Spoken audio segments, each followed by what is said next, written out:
nangyari. Ngayon ang mga kurakot mga nakaupo. Bakit ang isang obispo ay sumusuporta sa ganito? Aba, hindi masamang mangarap ng pag-unlad ng pagkakaisa sa bansa natin. Alam niyo po, sa edad kong ito, marami na po akong kasigida dito, mga 30 anyos.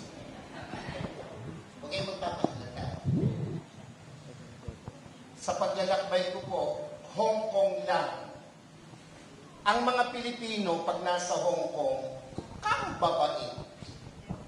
Hindi nagtatapo ng balat ng candy, nilalagay sa bulsa.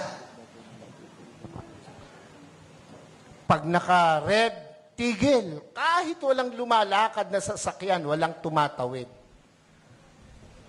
Ilalayo pa natin sa Subic ang Pilipino pag nasa Subic, ang babait, law-abiding citizen. Ang tanong, bakit? Alam nila kasi, hindi sila paglalaruan, hindi sila bibiruin ng gobyerno sa Hong Kong. Naran po ba kayo? Ang totoo niyan, yung katabi mo, matino yan. Pakisabi mo sa katabi mo, matino yan. Pag matino ang nagpapasunod. Amen po ba? Amen po ba? Nako, kung mayroong napakabait, Pilipino na. Basta matino ang nagpapatupad. Iyan po ang nagustuhan ko sa Duterte administration. Kahit ako po ay isang obispo, pare, alam niyo naman si Pangulo, pag binanggit ang pare, dumudura. Hindi naman ako kasali doon. Ang katwiran ko, hindi naman lahat. Hindi ako kasali doon. Binabanggit ng Pangulo, pera si Bisha Perez. Naran po ba kayo? Ba't ako masasali? Kapogi kong ito. Na, biro lang po, pero yun po ang totoo. Noong ako po'y nag-aaral, paborito ko pong guro, may katapangan. Abay, nakikinig lahat ng kaklase ko. Pag ang guro ay napakabait, naglalaro yung mga klase ko. Walang matutunan. Nakuha niyo po bang ibig kong sabihin? Sigurado, ang mabait, ang pinsang buo, katangahan. Pakisabi mo nga sa katabi mo, pinsang buo ng mabait, katangahan.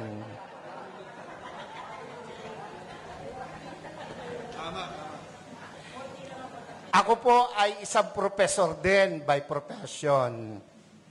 Isa po ako sa kinatatakutan ng mga estudyante. Pag ako po'y naglalakad sa koridor, nauubos ang estudyante. Pag pumasok ako sa pintuan, tahimik, para mga pinitpit na luya ang mga bata. Pero isa lang ang aking sinisigurado, may matututunan ang mga bata sa akin. Kaya po, ako ay kinatatakutan, pero pinakamamahal ng mga estudyante. Naran po kayo. Naran po kayo. Ako po'y nangangarap na ang Duterte mabalik. Yung mga hindi pumalakpak, bahala kayo. Naran po kayo. Pansinin nyo, noong panahon niya na nakaupo, mga politiko'y takot na gumawa ng mali. Pati pulis, pati sundalo, takot. Aba, biglang, anong nangyari? Ngayon ang mga kurakot mga nakaupo. Naran po kayo? Ako, tayo may hindi pinanganak kahapon. Alam natin yan. Bakit ang isang obispo ay sumusuporta sa ganito? Aba, hindi masamang mangarap ng pag-unlad ng pagkakaisa sa bansa natin. Kung hindi tayo magsasalita at kikilos, kung hindi tayo magpapakita ng puwersa, ng lakas, sino ang gagawa nito? No, kung palakpak lang, hindi mo magawa. Lalo na sa rally, hindi mo kaya. Yung makasigaw ng Amen! Oy, yan yung matatapang. Yung mga hindi nakikain lang yun. Yung mga ganon, kumain lang yun ng kanin at ulam kanina. Nakalimutan na. Dapat ito ang tandaan nyo. Ang buhay natin, minsan lang. Pakisabi mo sa katabi mo, mamamatay ka rin. Sabihin mo, malapit na.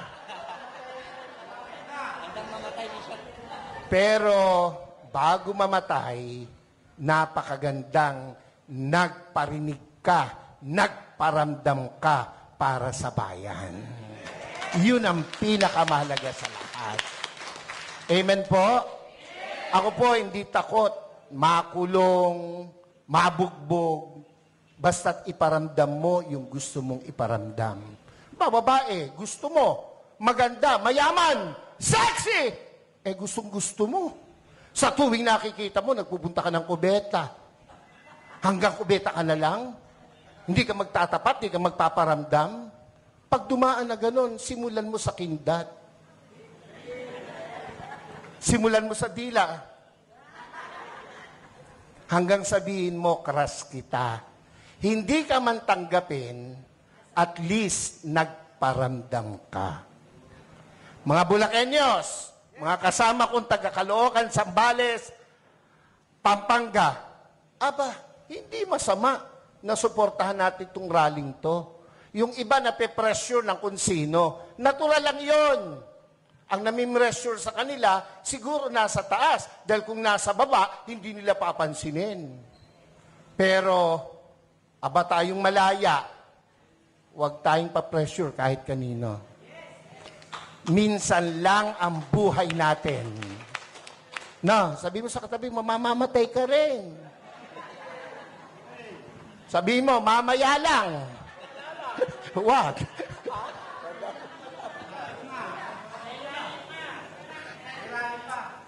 Dapat iparinig natin, iparamdam natin ang ating saloobin. We are not against the government. Never. I never will. Lalo po ako. Nakapula nga ako Naran ba kayo? Pero, kailangan nilang makita, kanilang dapat marinig, ang dapat makita at marinig. Gera? Handa ba ang Pilipinas sa gera? Ha? Kurutan man, talo tayo sa kurutan. Ilan ang bilyon ang Chino, ilan tayo? Panuntukan, talo tayo. Huwag nilang gawing issue yan. At hindi mangyayaring magkagera. Pilipino pa, subukan nila rito, talo sila. Kung ang laban lang ay chismis, panalo ang Pilipino. Ano? Ewan ko ba sa Pilipinas walang chismosa? Wala mamatay na sana, Lord, yung mga nagsisinungali. Huwag nilang gamitin yon na panakot, divert. Yung binanggit ni kapatid tungkol sa ayuda, wala akong question dun Ang question ko ron ay, nakakarating ba sa tamang tao yung ayuda? Ako hindi pa nakakaranas ng ayuda. Ewan ko itong mga kasama ko sa harapan. Nakatanggap na ba kayo? Ayuda. Kayo ba'y nakatanggap na? Kaya kayo magrarally, hindi pa kayo nakakatikim. Ako po'y nagbibiro lang, pero iyon po'y katotohanan. Kung napupunta sa tama. Yan lang Panahon ni Pangulong Duterte, kino-question ko na ang, sana ito'y mapalabas, makuha ng SMNI. Yung binibigay natin sa 4-piece. Yung dole, yung mga tupad na nagwawalis at nagdadamo.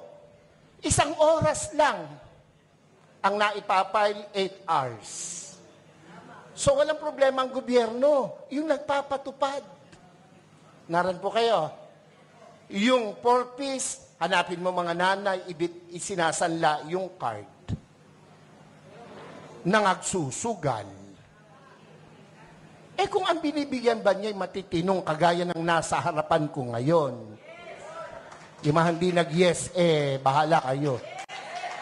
Ako'y nangangarap ng maganda sa inyo, kayo hindi nangangarap. Naran po ba kayo? Hindi ako against dyan, pero dapat tama ang binibigyan. Naran po kayo? Oo.